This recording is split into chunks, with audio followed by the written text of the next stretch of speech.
right, welcome back to the car, and I am here with Dom Robinson. How are you, Johan? I'm great. Keep your hands on that wheel, yeah? Yeah, this is a bumpy road. Yeah, and I can't drive on this side of the road, so I'm relying on you.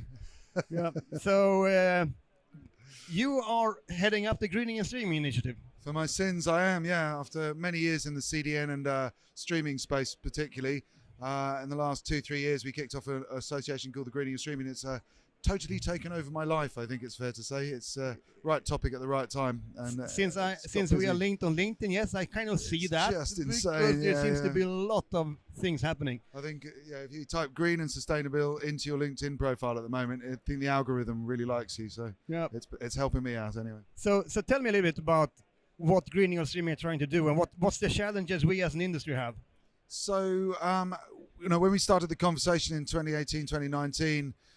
Nobody really had any answers to questions I was asking about, how we were thinking about energy efficiency in the streaming ecosystems, in the delivery networks and so on. It was very much not something at the center of our thinking. But as the conversations progressed over the following few years, before we really get the organization off, more and more people were coming forward with case studies talking about how they're approaching building their data center strategies and thinking about energy and carbon and all these elements to do with sustainability. That spread into the encoding pipelines, and then more and more conversation right down at the consumer end as well. Yeah. And I suddenly found myself in the thick of it. So we're 25 members strong, 30 members strong now, some of the biggest organizations in the sector. And I seem to be doing 3 webinars a day, 5 days a week at the moment, talking to everyone about it. So it's quite fun. And you bicycle to all places, I guess. I actually get carried by feathers. I could imagine. Unfortunately. So this complexity to understand carbon and energy consumption and so on, is it possible to structure that in some way that makes it a little bit easier to understand? I think the short answer is it's coming. But we're not there yet. Everybody's producing data sets from within their own silos. But it's really important to emphasize that streaming is a very large interdependent ecosystem. And so the problem has to be tackled systemically. My favorite example is it's very possible that an encoding vendor might reduce the kilowatt hours they're using for doing their encoding by 50% by doing something clever in the core end, and save a kilowatt hour in or whatever it may be in the core of the network. But if they don't take a systemic view, they might not realize that 80% of set-top boxes are now working 5% harder, and with an audience of 30 million people, that could be many megawatts on the grid. So we've got really complex challenges where actually it might be more efficient at scale for that encoding vendor to use more energy. Yeah.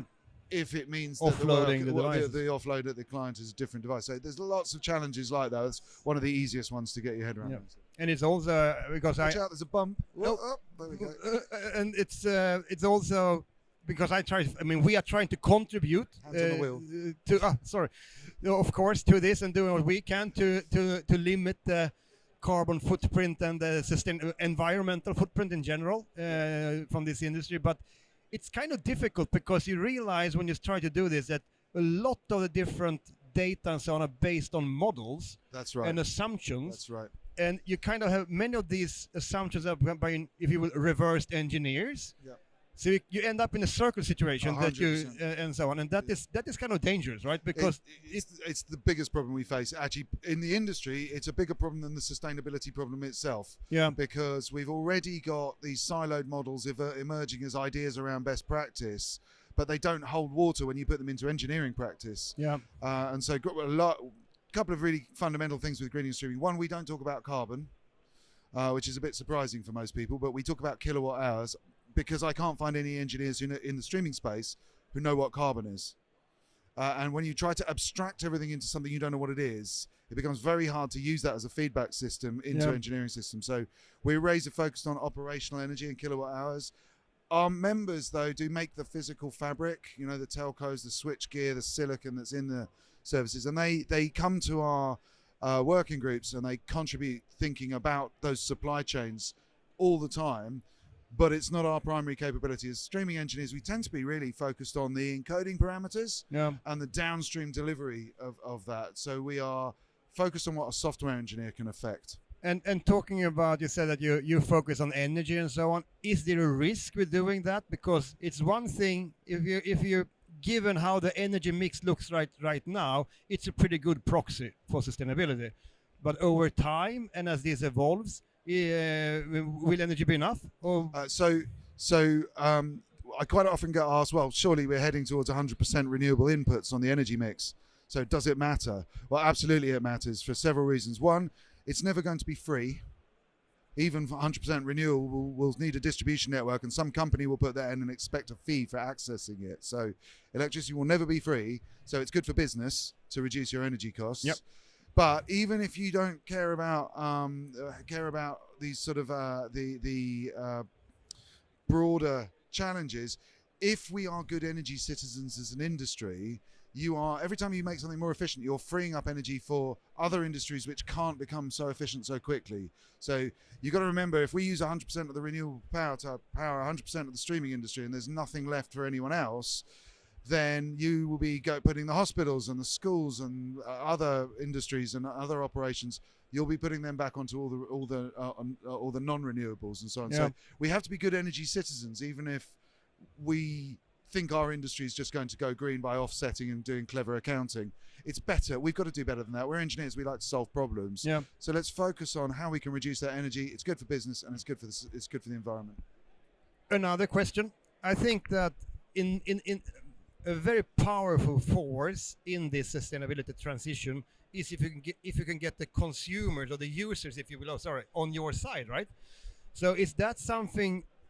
The work that you're doing in radio streaming, will that be visible for the consumers? Will the consumer be will it be available for the consumer to decide which choice to do and what impact that will have on sustainability? Really good question. So one of the reasons why there's been a lot of data put out is to try to create circular economy and try and get the end users engaged in making decisions about what they use. We took a slightly different view to that right at the beginning of our launch. We did a survey of a couple of thousand randomly selected people, and that survey essentially fed back to us that mostly consumers aren't aware of the problems. Secondly, what can they do? Well, there's only one thing they can actually do, and that's turn the TV off. There's actually nothing else they can really do at a consumer end apart from maybe pressing some green button modes. But when we dug into the green button ideas, they were all powered by a fundamental understanding or a fundamental thinking that reducing bitrate is the green thing to do. There is no evidence in distribution that bitrate affects the energy from the encoder onwards. The encoder itself, maybe, but actually not always the case. And so we are doing, part of the work we're doing right now is a very deep investigation into what affects quality, what is the relationship at a measurable level between measures of quality and measures of energy. And so we want to get to the bottom of that so that we turn the right dials rather than just go charging off going, well, it's the consumer's problem. It's not the consumer's problem. We're the industry that gives the consumers a menu of fairly limited choices, 5 codecs, 2 or 3 speeds, whatever it may be. We make the decisions at any scale, and that's the fundamental. So you don't think we could ever have that when you as a consumer chooses what streaming service to use, there could be a energy or sustainability footprint associated with that service or even that asset? We think it's much better if the industry itself works towards the highest efficiency possible at the point of delivery. That might mean that we cap quality, and then we make the user opt into less energy efficient, higher quality when they want it, rather than as we do today, we deliver everyone the highest quality and highest energy demand, and some green sort of fanatics go, I'm going to opt out of quality, because nobody does that. No. Nobody opts out of quality once they've been given it. However, if we make a decision, this is good enough for general viewing, very few people will jump into a higher quality, because it's effort to lean forward and press a gold button, as we nickname it. So we're trying to change those paradigms of thought. Yep, a lot of things to do as an industry, and you will be having both panels and even some speech, right, at ABC? That's right. So we've got we've got a big industry outreach project called the LESS Accord, the Low Energy Sustainable Streaming Accord, which we've spoken to many thousands of people across the industry through affiliates and support from many of the trade associations and industry standards bodies and so on. We got a lot of early thinking about where the engineers think instinctively we should be focusing our efforts. We're really we have announced the projects, but we're introducing the project leads for the 4 projects this afternoon, and first opportunity to really talk with the industry about why we've chosen those projects and so on. So that's between 3 and 4 in room E105, then a few informal drinks at the beach. And then on Sunday, I'm speaking on the main stage in a panel with some other really heavy hitters I'm quite honoured to be on the stage with, looking at the broad question of sustainability. And I think we'll probably go quite deep on measurement, because that's kind of hot topic at the moment. So, yeah, lots going on. Do get in touch. Very good.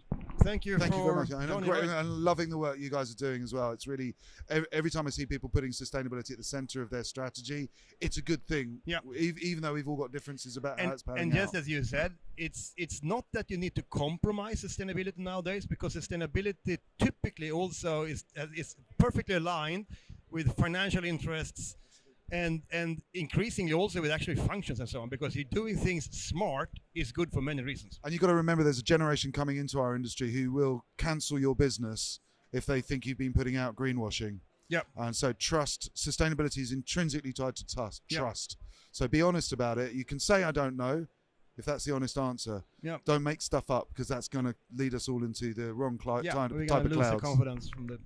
Thank you very much. Not at all. Always a pleasure. Keep your hands on the wheel, man. Let that car go past. He's been trying to pass for ages.